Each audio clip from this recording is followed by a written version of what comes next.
Paideuma, grupo de estudos clássicos da Faculdade de Educação da Universidade de São Paulo.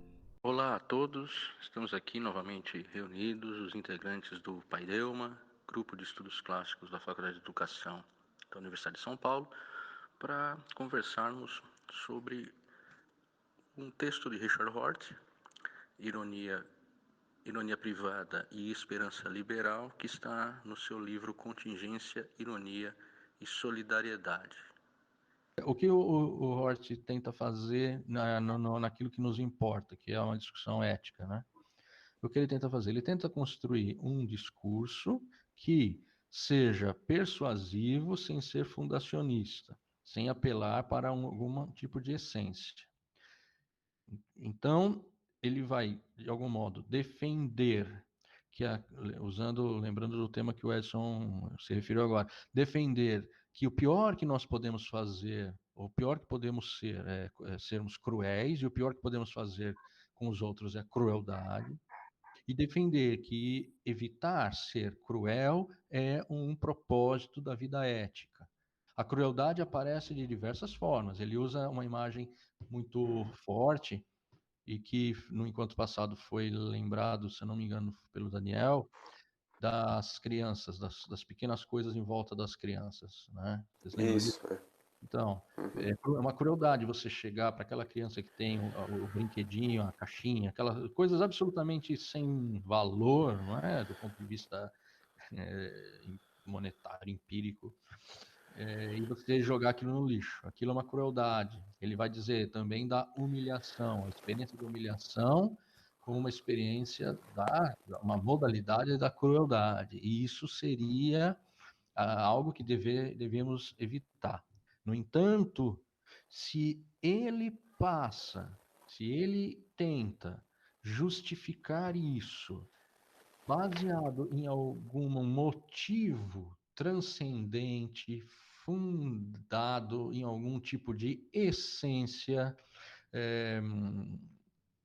que ultrapassa o simples jogo de linguagem, que ultrapassa, em outras palavras, a pura convenção humana que lida com o que é bom e mal, a pura convenção, não é arbítrio, o arbítrio é outra coisa, a pura convenção, as puras determinações no interior da linguagem, dos valores, dos valores do bom e do mal. Então, se eu quero fundar uma ética para além da linguagem, eu estou encalacrado no problema do fundacionismo e do relativismo. Então, assim, qual é esse problema? Do fundacionismo é o seguinte: de que modo eu demonstro que o fundamento, no nosso caso agora, vamos restringir para o nosso caso, que o fundamento da moral, como eu demonstro que o fundamento da moral que eu proponho é, de fato, um princípio universal inabalável. Como é que eu sou capaz de demonstrar isso?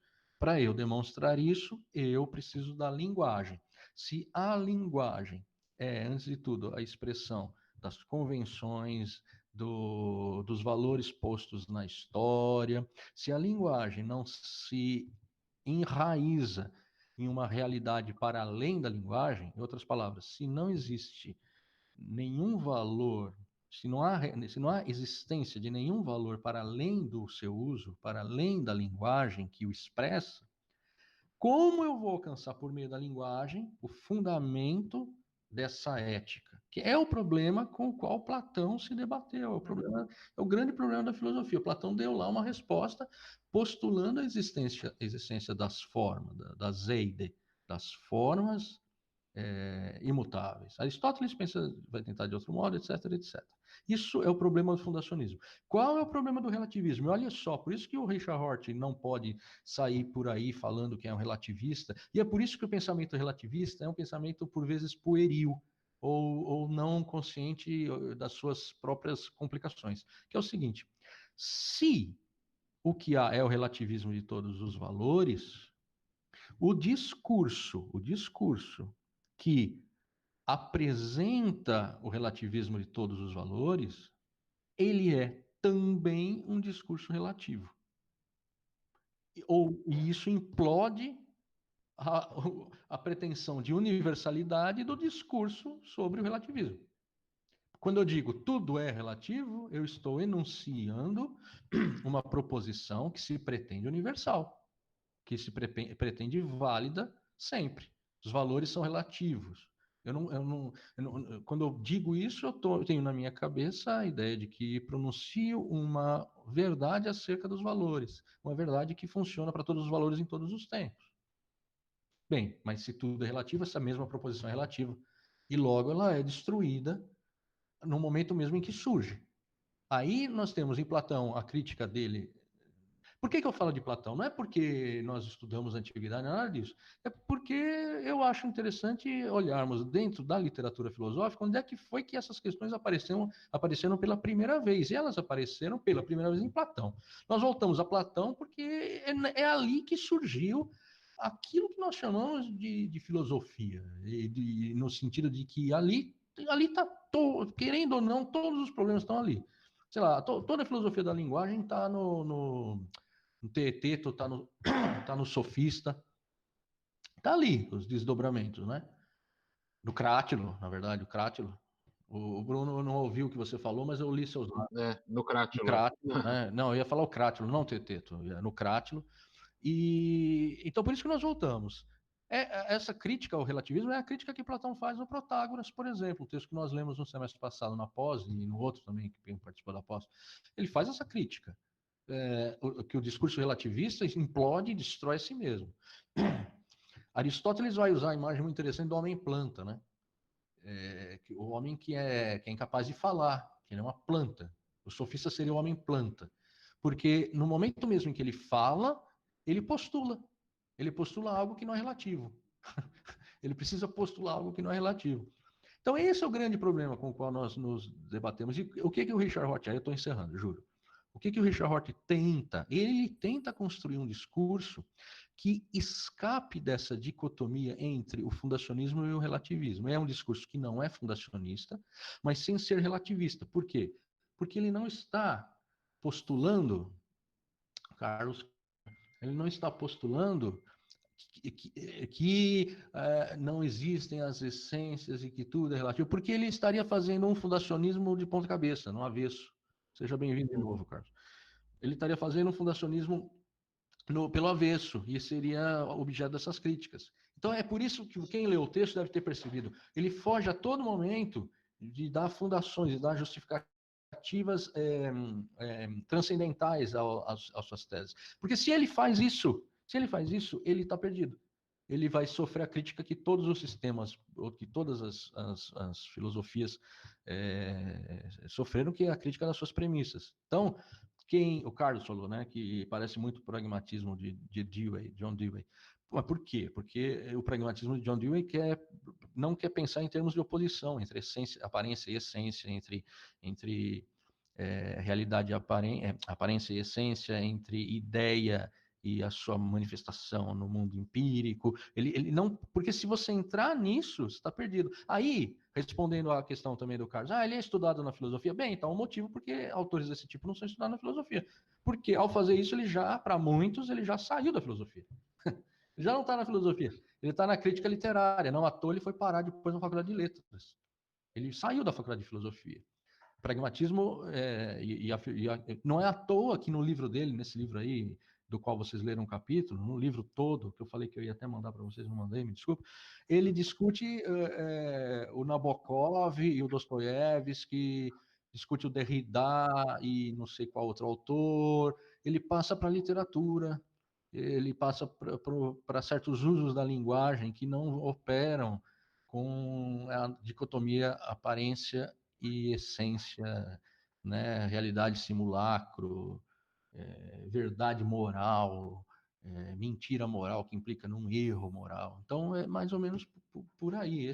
E o primeiro livro dele, aquele a Filosofia a Espelho da Natureza, causou um grande impacto quando surgiu, em 79, se não me engano, por conta disso, de chamar de filosofia alguma coisa que não compartilha desses princípios.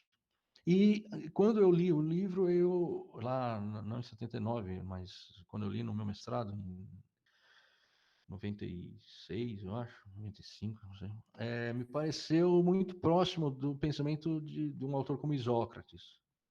que diz fazer filosofia, mas não está em oposição simétrica. E não está em oposição simétrica a Platão. E também é contra os sofistas. O texto dele se chama Catarton Sophiston, né? Contra os sofistas. Ele está contra o relativismo e contra o fundacionismo. Então, de algum modo, nós estamos vivendo um espírito do tempo em que autores como Isócrates ou como os sofistas Protágoras, eles se aproximam da filosofia. E nós vemos isso também, a grande relevância da própria literatura na filosofia, a penetração que os textos literários têm na filosofia, que é uma fuga da metafísica, a fuga do fundacionismo, mas sem passar no seu oposto, que é o relativismo, porque aí e você estaria preso de todo modo. Então, eu acho que para situar a questão, acho que era isso. Vocês me desculpem a extensão da minha fala. Agora é com vocês aí. Eu li o Hort na graduação, cara. Hum. Lá na UFOP, a gente tinha ele no programa de Filosofia da Ciência. Ah, legal. A gente leu uns capítulos do Filosofia e Espelho da Natureza depois de ler Feyerabend. Ah, tá. Então ele foi apresentado no primeiro momento como, não sei se um contraponto, um contraponto, mas não necessariamente uma oposição ao relativismo mais radical, né? O anarquismo epistemológico do Feyerabend. E depois na filosofia da linguagem, uhum. depois de lidar com os analíticos norte-americanos, a gente leu ele meio que também como uma voz dissonante aí a uma abordagem estritamente analítica, tipo Isso. o Austin Não, e é aquele outro maluco lá. Não, e isso que você falou, nós falamos no encontro passado, e aí nós sentimos a falta da sua presença. Ele é muito curioso, porque ele sai da filosofia analítica e vai para a filosofia dita continental, né? Uhum. A chave heideggeriana, ele vai estudar, ele se aproxima do Wittgenstein, tudo bem que Wittgenstein está na filosofia analítica, mas do Wittgenstein dos jogos de linguagem, ele se aproxima da filosofia continental, o que é um caminho muito curioso. É muito, é como se para quem vê isso de fora, é como se ele desmanchasse o apelo da razão, o apelo do rigor. É como se desmanchasse, porque o que a filosofia analítica vai querer é um rigor, quase um rigor mortis por vezes, né? No trato com os temas e na lida com a linguagem. E ele meio que retoma, ele vai para uma formação mais europeia, né? É um movimento muito curioso. A gente vê com certa frequência o movimento contrário. Com certa frequência, com alguma frequência, o movimento contrário. Você sair da filosofia dita continental e tal, e procurar mais rigor, digamos, na filosofia analítica. Como, por exemplo, falávamos do professor Paulo Giraldelli. É um pouco isso. Ele sai da filosofia dita continental, por exemplo, se a gente pensar na tradição europeia, Karl Marx, não sei o quê, e vai para a filosofia da linguagem. Ele lida com a filosofia da linguagem, e aí depois chega no Richard Hort, que está na chave da filosofia da linguagem, mas como o Bruno falou, um enfoque diferente. Eu me lembro, minha leitura dele não é uma leitura muito sistemática, enfim, né? Mas eu me lembro que eu achei muito interessante o conceito de comunidades linguísticas, ou comunidades de linguagem. Né? Uhum. Porque fazia muito sentido ler isso depois de ler o segundo Wittgenstein. Ah, sim. E eu me lembro que eu achei curioso essa questão do pragmatismo, porque a impressão que eu tive à época é de que, de algum modo, ele admite sim uma racionalidade um pouco mais estrita, mas uma vez que a racionalidade só opera completamente, faz sentido, né? Tá fundada apenas no universo das comunidades linguísticas, nenhuma proposição pode se pretender universal no sentido mais hegeliano, metafísico, brabo mesmo. Assim, né? Isso.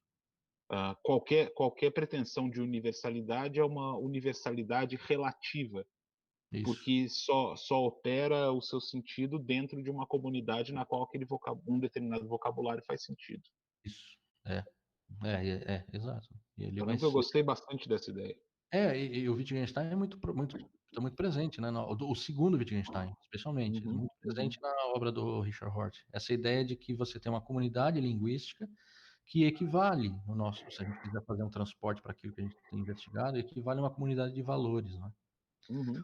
O problema é quando ocorre quer dizer, não é só esse problema, tem problemas dentro da própria comunidade linguística, quando a língua, que eu costumo usar essa expressão, a língua começa a ficar áspera, ela começa a ficar com uns calombos, não é lisa. Mas o grande problema é quando duas comunidades linguísticas se encontram. De que modo você resolve isso? Se você. E aí, a saída, eu acho que vocês leram, é a ideia de que os vocabulários, esses vocabulários finais, aquilo que a gente chama de vocabulário final, esses vocabulários se encontram novamente, se chocam, e há a expectativa de um processo persuasivo. Então, também é muito importante a retórica. A retórica, algo que nós, na filosofia especialmente, nós damos pouca importância, né, à retórica, mas a retórica é fundamental, a persuasão do outro, persuadir o outro. E ele usa alguns exemplos, sei lá, nós não nos ocupamos mais das questões com as quais a filosofia medieval se ocupava. Hoje nós não, um exemplo meu isso, nós não nos ocupamos mais com o fato de, por exemplo, as mulheres usarem calças e não vestidos. Nós não nos ocupamos do fato dos homens usarem camisas cor-de-rosa. Mas diga, Carlos, você vai fazer uma pergunta. Um comentário. Porque assim, eu assim, tipo, tô me segurando para não encher você de perguntas, tá? Minha dúvida foi que, tipo, no longo do texto inteiro, ele parece que faz um debate entre com os, ele chama aqui de metafísicos, né? Aham. Isso. E ele tem uma fala aqui que eu fiz um destaque muito interessante, que tipo ele fala que a forma preferida dos ironistas é a dialética e dos metafísicos é a proposição. Quando eu li um pouco de Bachelard ainda, tipo um tempinho atrás na graduação, ele traz muito essa questão do paradigma científico, né? E sobre a validade científica, ou seja, é exatamente aquilo que nós definimos como la verità, né? Ou seja, a verdade. E aí eu até tentei buscar um pouco aqui, tipo no Google mesmo, se, né, tipo em textos diversos, né, se existia tipo uma relação entre essa metafísica que ele está fazendo, que é, tipo citando, e a epistemologia, sim, no sentido geral da ciência, ou seja, de quando o conhecimento nasce em si, porque a partir do século XIX, ali para o XX, tipo, no final do XVIII para o XIX, na física, por exemplo, grande parte, ou se não, todo o conhecimento físico, ele vem dessas proposições, entendeu? Um exemplo. Sim. E aí, quando eu li, foi assim, tipo, inevitável não pensar nisso. Existe uma relação entre essas proposições, porque, assim, meu pobre entendimento, que não é nada, mas eu tipo entendia que essas proposições, elas faziam parte também de uma construção que ele chama de dialética, que seria uma troca. Então, é nessa parte aqui eu estou um pouquinho confuso. A sua questão, ela é uma questão fundamental. O Hort, ele lida com essa questão. Você encomendou esse livro Contingência, Ironia e Solidariedade, né, Carlos? Isso mesmo. É tipo um... Mas ele lida mais com isso no Filosofia e o Espelho da Natureza. Há um componente epistemológico naquilo que ele sustenta e propõe, de que eu não conheço isso suficientemente, mas quando ele diz, por exemplo, que a natureza ela não fala newtoniano.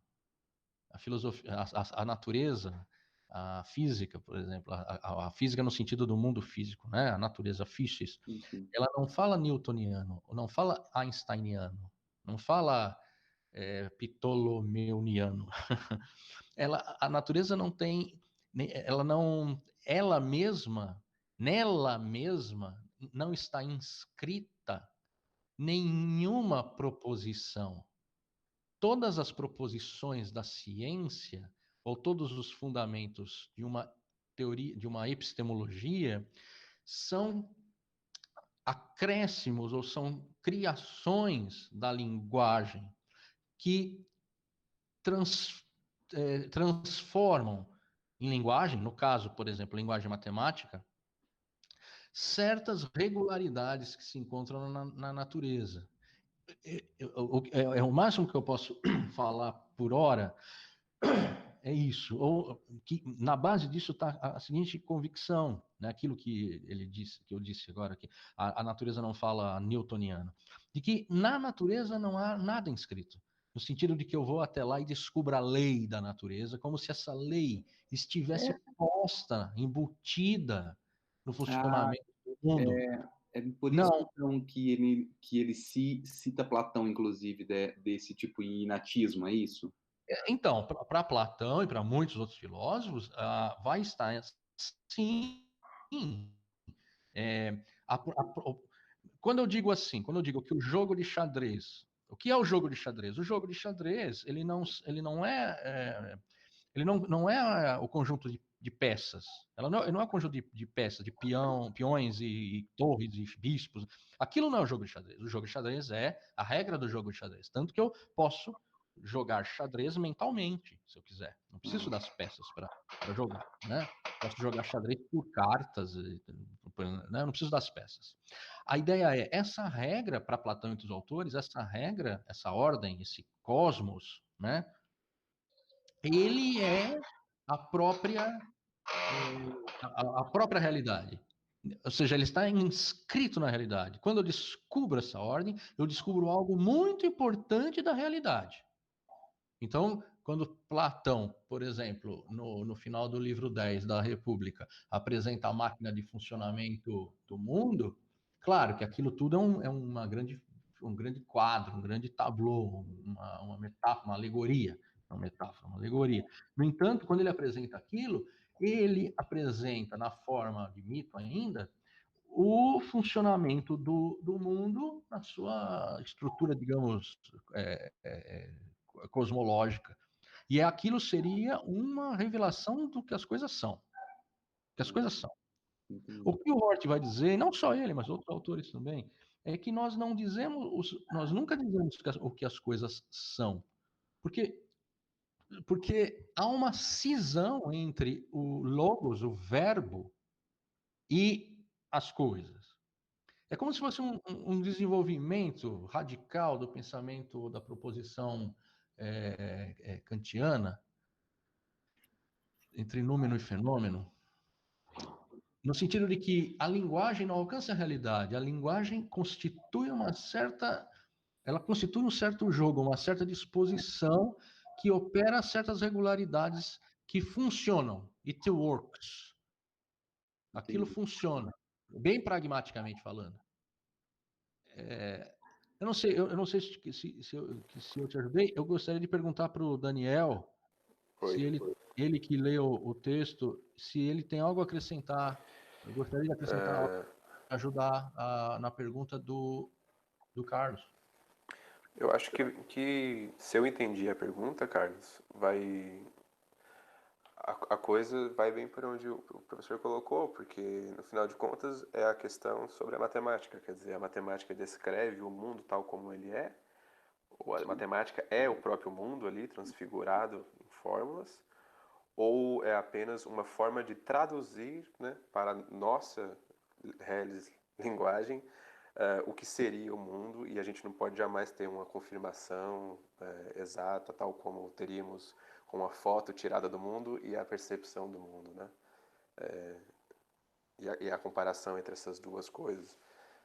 eu acho que no ponto de vista natural, do ponto de vista das ciências da natureza, especialmente, o pragmatismo resolve isso, como o professor colocou, com a constatação, né? Se funciona, por que perder tempo perguntando qual é o fundamento real da matemática, se os números existem mesmo ou se são entes de razão? Não interessa, o que interessa é o que eu consigo fazer com isso, se funciona, se não funciona.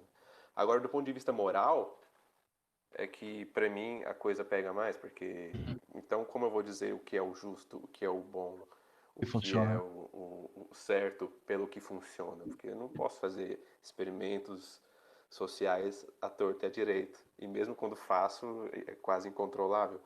Então, se eu entendi sua pergunta, ela se divide e deixa mais problemática quando entra a questão da moral, e não só das ciências da natureza. O Nietzsche apareceria na chave aí que o Hort apresenta, apareceria como um ironista. Sim, o que é uma coisa... Por quê? Porque ele propõe um novo vocabulário, ele bota em dúvida o vocabulário anterior, propondo um novo vocabulário, e assim, e querendo ou não, o vocabulário que ele propôs pegou. Nós usamos o vocabulário nietzschiano, do mesmo modo que nós usamos o vocabulário freudiano, adleriano, né? Toda hora, complexo de inferioridade, complexo, sei lá, de Édipo. Nós lemos o mundo, eu acho que algo que nós não nos damos conta suficientemente é o modo como lemos o mundo pelos olhos de Freud, de uma maneira muito forte, tal como lemos a partir de outros autores. E aí tá, esses vocabulários foram, como é que eles foram, como é que eles vêm? Eles não venceram de uma batalha dialética, a crítica que ele faz, né, o Carlos, os dialéticos, eles não puseram numa batalha e aí venceram. Eu acho que está mais próximo daquilo que o Thomas Kuhn diz lá no Estrutura das Revoluções Científicas. Um vocabulário, e o Hort deve muito ao Thomas Kuhn também, um vocabulário, de algum modo, substitui o outro. O que o ironista quer? O ironista quer apresentar o vocabulário dele com esperanças de que esse novo vocabulário substitua o vocabulário que está vigindo. Só que aí no caso do que o exemplo que o Daniel deu, cria um problema, né? Quando você vê esse vocabulário, que se pretende um vocabulário, digamos, progressista e tal, ele soa de um modo estranho. Por que soa de um modo estranho? Porque ele é intrinsecamente equivocado, e aí nós seríamos fundacionistas, ou apenas porque nós estamos ainda sentimental e intelectualmente conectados ao nosso próprio vocabulário e sentimos muito desconforto em abandoná-lo. Nesse caso, tudo seria histórico. A gente volta a esse problema de novo, né? Então, se todo mundo acreditasse que os valores pregados pelos nazistas, né? Eu vou usar logo os nazistas. Quando a gente chega nos nazistas é porque chegamos no último grau da discussão. Mas assim, se todo mundo concordasse, então valeria o valor que diz que, sei lá, que quem não for assim assado deve morrer ou deve ser submetido aos outros. Tudo bem? Então, se todo mundo acreditasse na escravidão, valeria a escravidão? Todo mundo acreditou na escravidão durante um tempo. Então, durante o tempo que a escravidão vigiu, ela era um valor, digamos, defensável. Se é isso, então não precisamos de nenhum modo ter receios de que certos valores voltem, porque se voltar e as pessoas aceitarem, se voltar, por exemplo, a escravidão, se voltar, por exemplo, a experiência dos pogroms, dos expurgos e tudo mais, tudo bem, porque o racional é real e o real é racional, do Hegel. Aquilo que é, simplesmente por estar estabelecido, por ser vocabulário, é válido. Então, é uma aporia na qual nós nos metemos, né? É uma dificuldade, eu acho, do pensamento do Hort.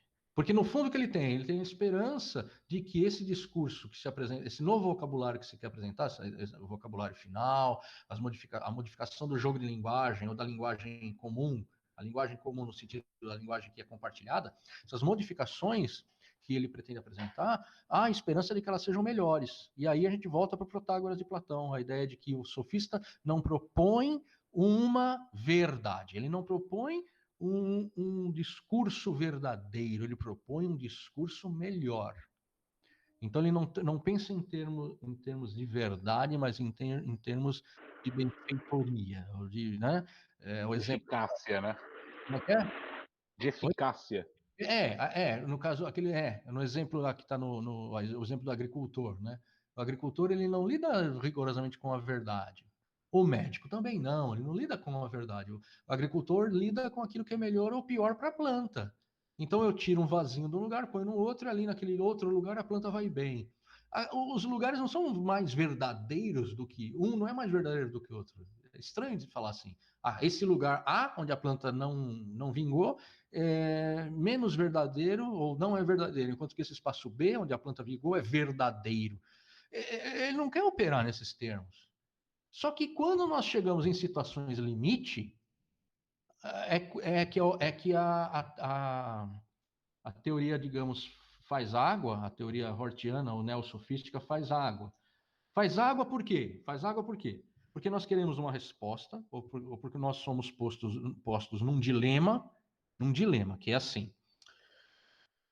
Qual a justificativa de tal valor moral? Qual a justificativa? Por que eu considero que esse valor é importante? Enquanto que o meu interlocutor, aí o dialético, Carlos, aquele com que ele se opõe, o meu interlocutor o considera negativo e ruim.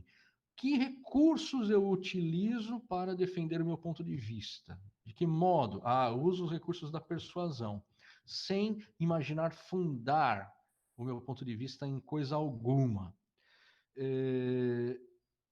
No entanto, se eu levo até o fim que o que nós temos é um jogo de argumentos que persuadem uns aos outros, eu também posso ser persuadido pelo argumento do outro. E eu posso talvez ser obrigado a abandonar certas convicções as mais profundas que eu tenha, a partir da crença de que o que nós vivemos é apenas um jogo de linguagem que, por vezes, um leva vantagem sobre o outro nesse jogo de persuasão. Aí nós temos uma certa sensação muito desconfortável. O mundo moderno e a razão moderna apresenta para a gente, que compartilha desse jogo de linguagem, problemas muito sérios. E aí, por vezes, quando nós dizemos inadvertidamente que os valores são relativos, o que vale para você não vale para mim, o que vale para alguém lá do outro lado do mundo não vale para a gente aqui, nós não percebemos o grande problema de fundamento, de justificativa, se a gente quiser, de justificativa, porque é o que o Hort vai usar, né? Ele fala assim, no lugar do fundamento, nós precisamos de uma boa justificativa, que diga por que é importante isso e não aquilo, mas não o fundamento. Mas no limite a gente tem o problema da justificativa, que foi, acho que foi o Daniel que falou, né? Ou seja, como é que eu, no campo da ética, justifico os meus valores? Eu posso me sentir muito bem sendo bom, e dizendo que ser bom é isso, isso e aquilo outro, por exemplo, e achando que eu estou agindo de modo ético, tá? Mas quando eu me contraponho a um outro discurso, de que forma eu defendo esse outro discurso? De que forma nós podemos defender que mais importante do que, sei lá, mais importante do que o CNPJ é o CPF, na experiência que nós estamos passando, não é? Como é que eu defendo isso? O relativismo cria essas aporias, e nós que somos professores, isso faz parte da nossa vida diária. Quer dizer, está um pouco complicado agora no tempo da epidemia, assim, por quê? Porque eu ia dizer que nós nos colocamos na frente, né, de uma sala cheia de alunos. Nós, bem, fazemos isso ainda de um modo diferente, mas fazemos isso ainda, ou temos a perspectiva de fazê-lo, né? Como é que nós defendemos nossos valores? Vocês notem, eu sou um cara meio monotemático, né? Eu volto sempre às mesmas questões. São questões que são importantes, eu acho. E o texto do Hort mostra a questão, eu acho. Mas a resposta, no fim das contas, ele teve que voltar para a ideia ele teve que apelar para a crueldade. E eu acho que é interessante notar também que esse fundamento ao qual ele tem que apelar no final é uma espécie de fundamento quase que biológico, natural, que é essa capacidade de sentir dor. né? E não uma dor somente física, mas essa dor espiritual, digamos assim, que é a dor da humilhação. Sim. E por isso que eu vi muitas ressonâncias com Schopenhauer, né? Sim. Que também, por A ser compaixão. extremamente anti-hegeliano, né? Uhum. Extremamente desgostoso da ideia de que é possível estabelecer as coisas do ponto de vista último e absoluto, né? Uhum. No final de contas, quando vai pensar sobre a moral, vai ter que... Ele recorre a isso, recorre à ideia de que a dor é aquilo ao qual todos nós estamos sujeitos. Afinal de contas, o sofrimento é aquilo que nos une e, portanto, Isso. deveria ser o fundamento das nossas relações, né? Isso. Aquilo... É. O que, nesse nível básico, é bastante forte essa argumentação. Ela começa a ter mais problemas, no meu ponto de vista, quando essas relações começam a se complexificar, né? Uhum. Porque não sei se tudo dá para você jogar nesse critério da dor ou da humilhação, né? Até porque existem, e isso você vai ver, sei lá, no estudo de antropologia, diferenças muito grandes entre interpretações do que é dor e do que é humilhação, né? Sim. Então, Antropologicamente falando, né? se recoloca, Etimologicamente falando, né? isso. Aí o problema vai se recolocando, né? Exato. Especialmente no plano da humilhação. Na dor física, talvez você pudesse amenizar um pouco as coisas e dizer que é um tanto quanto óbvio. Mas, do ponto de vista da humilhação, nem um pouco, né? Sei lá, uma mulher muçulmana se sente humilhada se você diz para ela que ela não pode usar o véu, né? Enquanto aqui, uma mulher ocidental, de modo geral, se você disser que ela tem que botar o véu, ela vai se sentir humilhada. Mas nesse Qual é caso o ele critério? diria, mas aí nesse caso ele diria o que é a humilhação para aquela pessoa particular. A humilhação para, sei lá, para Laila é tirar o véu. A humilhação para, sei lá, Jéssica é colocar o véu. Aqui, o problema, mas aí eu concordo contigo, é quando as coisas vão ficando mais complexas, é quando o mundo de Laila e o mundo de Jéssica se batem. Uhum. Não é? Numa França, numa Paris lá, Exato. Foi o que como é que aconteceu lá fica? em Paris. Como é que você lida com essas coisas? Assim, e outra coisa, como é que você...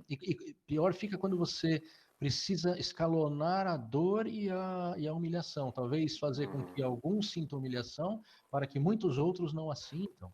Ou provocar a dor em um para que... dor ou a morte mesmo. Esses dilemas éticos, né? Causar a morte de um para que vários não morram.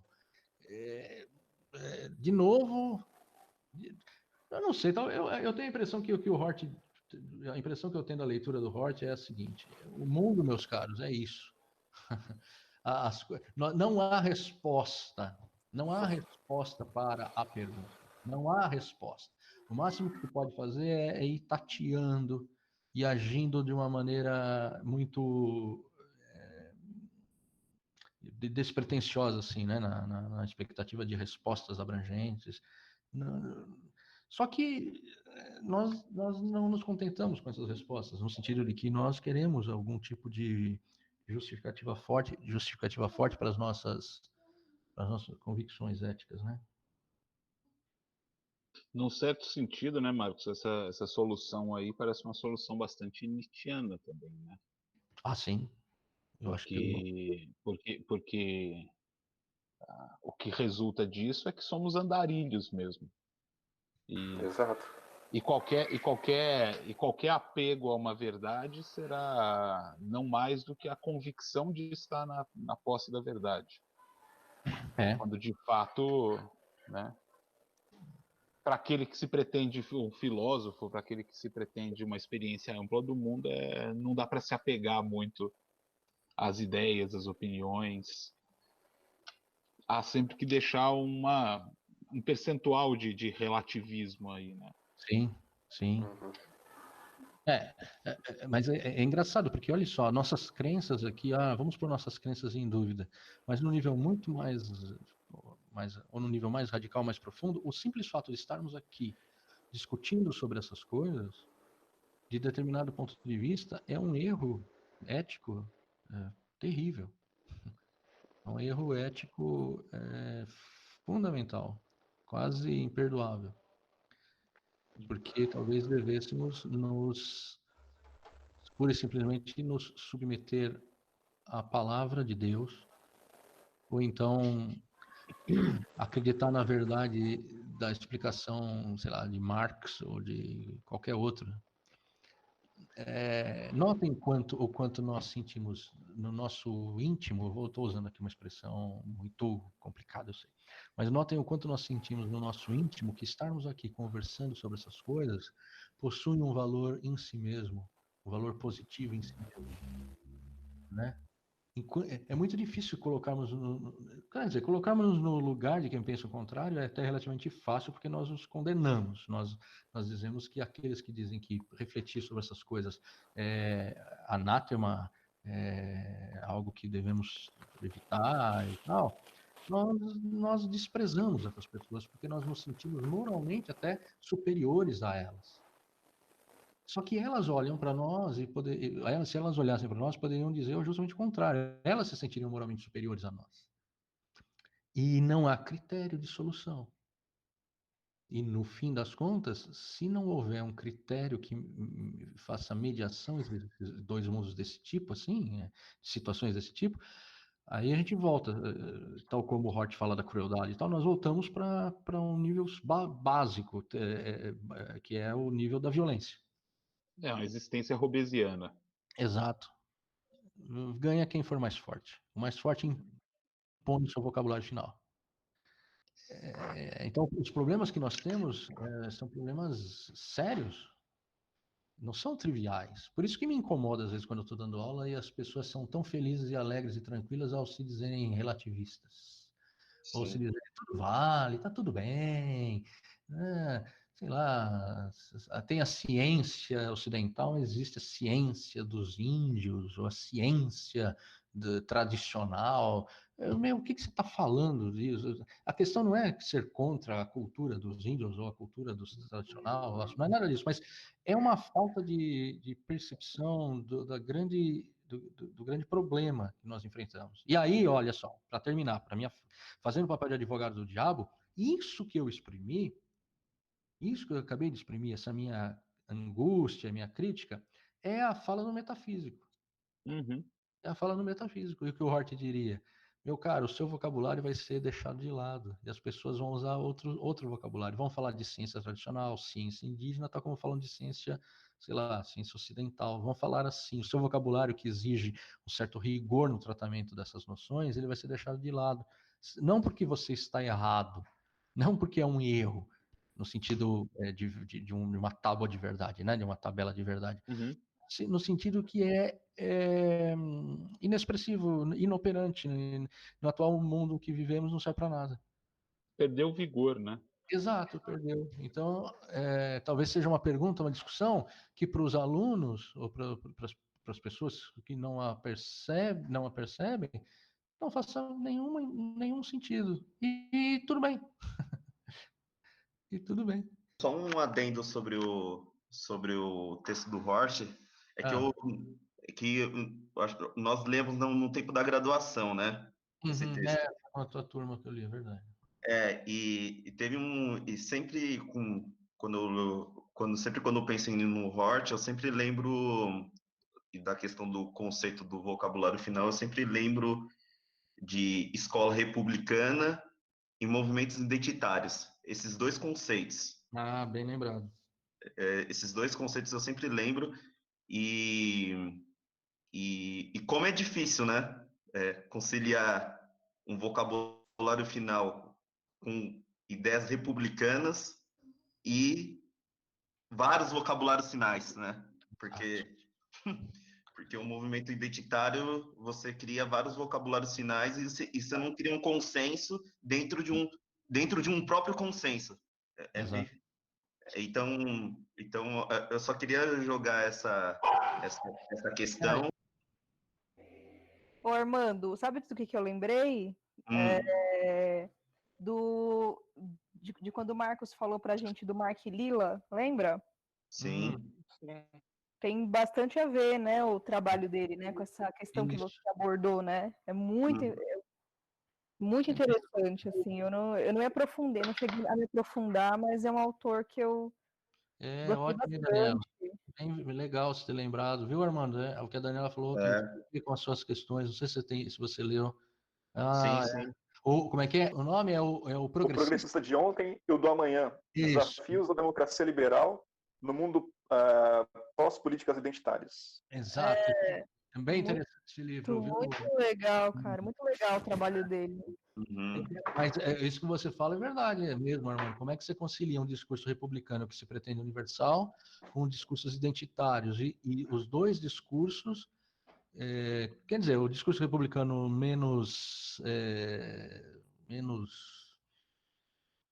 tem menos gente que o defenda do modo como existem aqueles que defendem os discursos, certos discursos identitários, vocabulários finais identitários, né? Com muita ênfase. Então, como é que você concilia, já que nós, querendo ou não, vivemos numa república? Isso gera problemas, né? Gera problemas políticos, sociais, gera problemas de comunicação, de toda a ordem. Porque Sim, de um lado, o que é universal, se pretende instaurar o que é universal, e do outro lado, se pretende não é negar o universal, mas pretende favorecer o particular. E isso cria um atrito muito grande, né? Sim. E como que movimentos conservadores tiram proveito disso? Né? O Mark Lilla vai indicar isso. De fato, movimentos conservadores tiram proveito disso, exatamente. É bem o que a gente está vivendo, né? Inclusive. Por conta dessa crise, essa situação difícil de constituição de valores comuns, essa dificuldade que nós temos em um país, vamos pensar no Brasil, um país que deixa de ser rural muito rapidamente, e com isso implica a perda dos valores da vida rural, que eram no Brasil, especialmente valores ligados ao catolicismo, que o catolicismo perde a sua força no país. Nós temos muitos brasileiros protestantes que vão se tornando protestantes, e o protestantismo é uma modalidade de religião, uma característica do protestantismo é que ele se divide, né? Ele não é unificado. Então, aí abrem mais possibilidades de discursos acerca dos valores e tal. Então, essa crise, quando chega alguém e fala assim, eu tenho a resposta, os movimentos conservadores vão dizer isso, né? Eu tenho aqui a resposta, eu tenho o que nos unifica, é Cristo, ou é o capitalismo, ou é a tradição, ou é qualquer coisa, né? Eu vou preservar, porque o conservador, no caso, vai dizer, eu preservo. E num mundo que se desmancha, quem diz eu preservo, atrai a atenção de muita gente. Agora, o progressista vai dizer, eu modifico. Nós precisamos modificar, por exemplo, as relações de gênero, precisamos modificar as relações de trabalho, precisamos modificar as relações interpessoais, precisamos modificar. Num mundo que nada permanece, tudo que é sólido desmancha no ar, como diz o Marx lá no manifesto, né? Tudo que é sólido desmancha no ar. Num mundo como esse, em que tudo que é sólido desmancha no ar, alguém que diz, eis aqui o que a preservação, a garantia e tal, ele atrai muita gente, como o Armando. Desse modo, então, encerramos este conjunto de 3 encontros nos quais discutimos alguns aspectos da ideia ou noção de verdade em educação, um problema eminentemente ético e para o qual para cuja discussão nós nos servimos do texto de Roque Spencer Maciel de Barros, Fundamentos da Educação, e dos textos de Richard Horty, Educação como Individuação e Socialização, e Ironia Privada e Esperança Liberal. Nossas discussões, elas são bastante amplas, por vezes derivam para questões que aparentemente não estariam conectadas nem aos estudos clássicos diretamente, tampouco ao próprio texto, mas esses encontros são encontros em que o debate e a discussão é deixado totalmente livre, e é uma das qualidades das nossas discussões. Então é isso, até o próximo episódio do nosso podcast. Obrigado.